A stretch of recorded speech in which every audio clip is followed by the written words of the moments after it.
I was 8 years old the first time I heard his name. Shifting in the hard plastic seat, my wrists are shackled to a metal chain link at the center of the table, limiting my mobility. The officer observes my discomfort passively, already impatient and annoyed with my recollection of events. I was thinking a little more recent, Miss Clark. Like why you were caught standing outside his home with a booty. No, you don't understand. I need to start at the beginning. So you can understand, I enunciate, not trusting Officer Duffer, an overworked, underpaid, exhausted, dispassionate cop, to actually comprehend the beauty of my tale. A tired sigh escapes me, not from lack of sleep but disappointment. Officer Duffer waves his fingers, gesturing for me to continue. I don't trust him, but this is the end of the line. The metal handcuff digs into my wrist as I adjust in my seat, so I can really get into the story. Ignoring the pinching skin, I lean forward, welcoming him into my world. I think back to that day, so many years ago now. Curled up in a ball on the lumpy, played couch, the edges of the cushions fraying, made worse when I ran my fingers along the seams. Shivering as the winds howled and rattled the single-pane glass windows of my friend's tiny cabin on Cliff Island, off the coast of Maine. The day started bright and sunny, and like all the other kids who lived temporarily or year-round on the island, we spent every second playing in the ocean and cutting away debris through the woods like explorers and marauders. My best friend Ella had a neighbor, a boy who was older than us, maybe only a year or two, but at the time, the schism of our ages felt enormous. He was tall, he spoke confidently, and made fewer stupid jokes than the boys Ella and I went to school with on the mainland. Something about that island boy consumed me, and he was all I could think about as we explored the island that summer.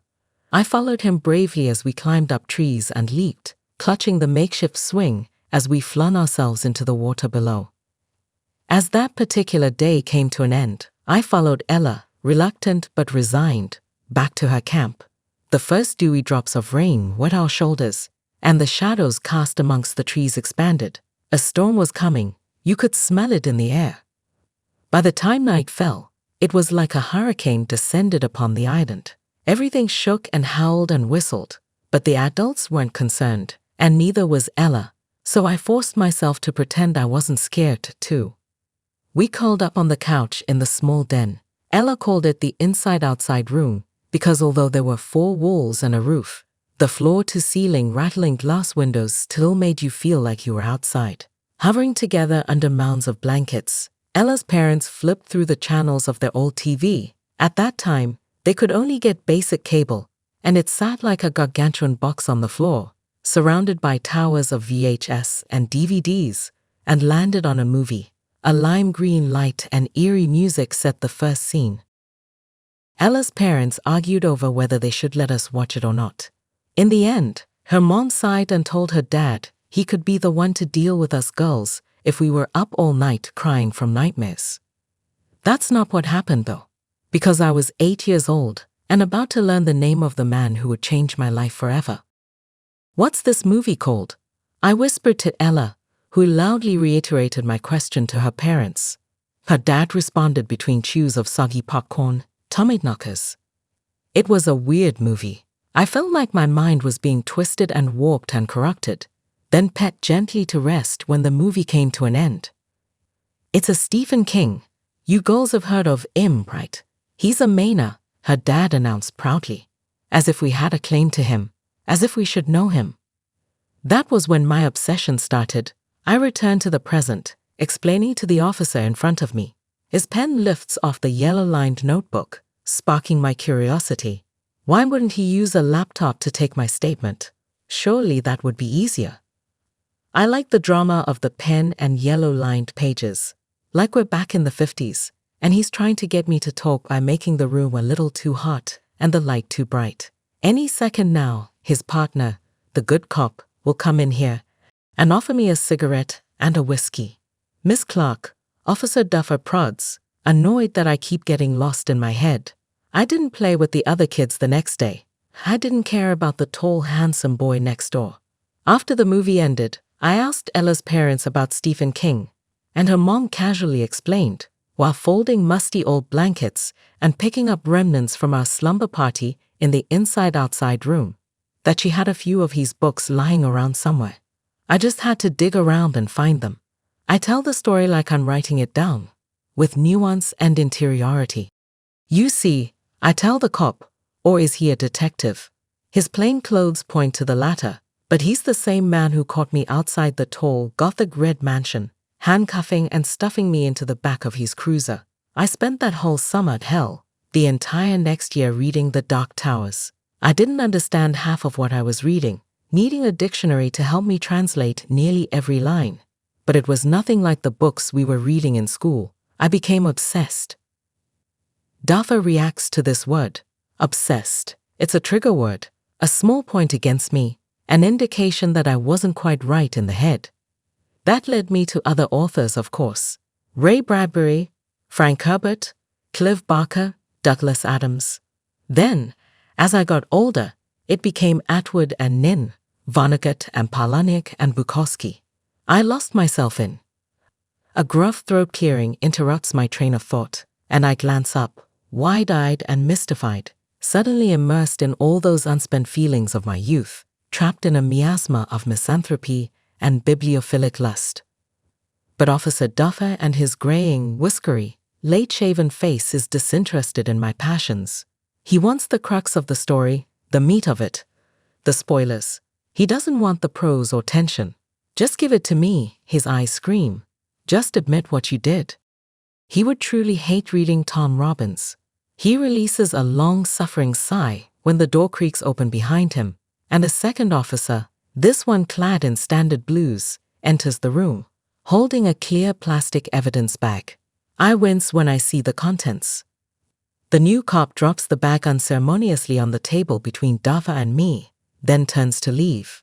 I look up, making eye contact with the camera in the corner of the room near the ceiling, the little red dot trained on me, recording my every move. They'll later use the footage as evidence of my guilt. They'll tell people I'd bared myself open on the table, as raw and exposed as the smashed plastic and metal drone. Now covered in dried blood in the plastic evidence bag, the camera above capturing my every thought and memory.